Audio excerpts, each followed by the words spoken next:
वलीमा कब होना चाहिए?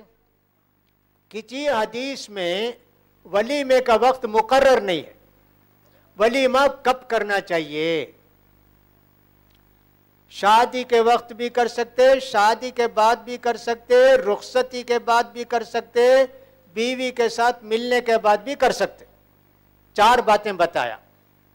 शादी के वक्त, उसके बाद शादी के बाद, रुखसती के वक्त और मियाँ बीवी मिलने के बाद।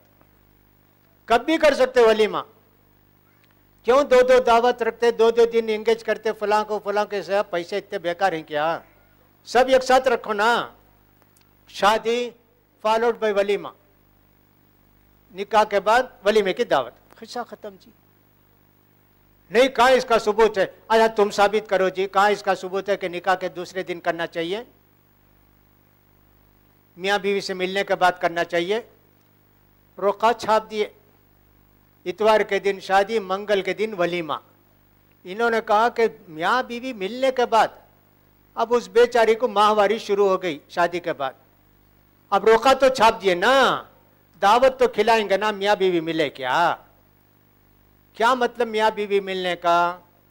लोगों ने लिखा है मियाँ बीवी से खलवत होना, पर्दा गिरा, मियाँ बीवी अंदर हो गया। सब कुरान की आयत से मालूम होता है एक आदमी शादी किया, अल्लाह सबको बचाए जो वाकया जिक्र करने वाला।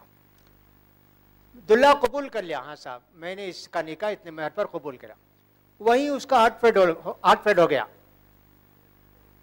अब दुल्हन जी वो बीवी, निकाह के बाद ना उसका हार्ट फेल हुआ, क्या करना?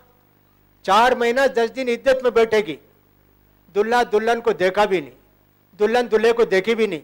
हाँ, इस लड़के का जो माल होगा लड़की को जाएगा 1 में 4 हिस्सा। पूरे हकम बीवी हो गई जी, ईजाब कबूल से बीवी हो गई। अब तुम कहते हो वलीमे के लिए मिलना चाहिए, फुला करना चाहिए तब वलीमा, कहाँ इसका सबूत है?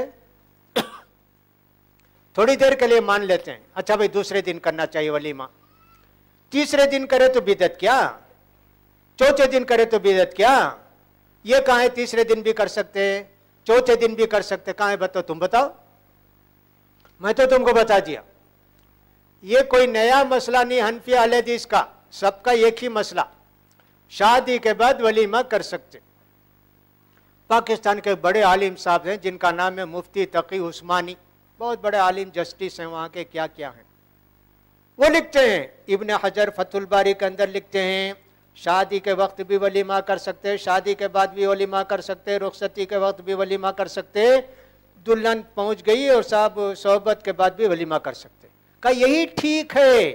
बहुत बड़े हनफी मारिफुल क़ुरान शफी साहब के लड़के, उन्होंने साफ लिखा है इस्लाम का हुक्म यही है, वलीमा का कोई टाइम मुकर्रर नहीं। करो वलीमा, क्यों नहीं करते जी? करना चाहिए फौरन वलीमा। आपकी ख्वाहिश है और एक दिन करें और एक दिन करें और एक दिन करें और एक, करो जी, कोई बात नहीं। एक साहब एक लड़की कहते हैं हमारे वालिद की शादी हो से 7 दिन वलीमा करें। साहब आते थे खाते थे 7 दिन। अब कोई पूछेगा अरे लड़की जिंदा थी क्या, पैदा नहीं हुई, कैसा बोलती मेरे अब्बा की शादी हुई तो 7 दिन लोग खाना खाए? दूसरी शादी जी उनकी, पहली बीवी की बेटी हो, बड़ी थी और उनके वालिद दूसरी शादी के 7 दिन साहबा सबा कर खाए। एक दिन वलीमा, एक दिन वलीमा, एक दिन वलीमा। इमाम बुखारी भी हदीस में ही लिखे 7 दिन वलीमा कर सकते हैं। वो जो हदीस आती है कि साहब पहले दिन का वलीमा सुन्नत, दूसरे दिन का जायज़, तीसरे दिन का रियाकारी, वो हदीस ज़ईफ़ है। आपके वलीमे में 2000 आदमी आए, 2000 आदमी का कार का खर्चा, पेट्रोल का खर्चा, शादी का खर्चा, उनका टाइम, वो सब निकाल लिए, कितने लाख रुपए हुए? हमारा पैसा ऐसा है क्या इतना बर्बाद करें? अल्लाह अकबर, ख्याल नहीं करते जी। एक तो वलीमे की ये रस्म व रिवाज, और उसके बाद जो रस्म व रिवाज है ना, वो साहब दुल्हन आती है तो उसका कदम बोसी करना, फुला करना, ये करना, सब मुसीबत बला। अल्हम्दुलिल्लाह आप लोग उससे बचे हुए हैं, अल्लाह ने आपको बचाया हुआ है, ये सब होना चाहिए।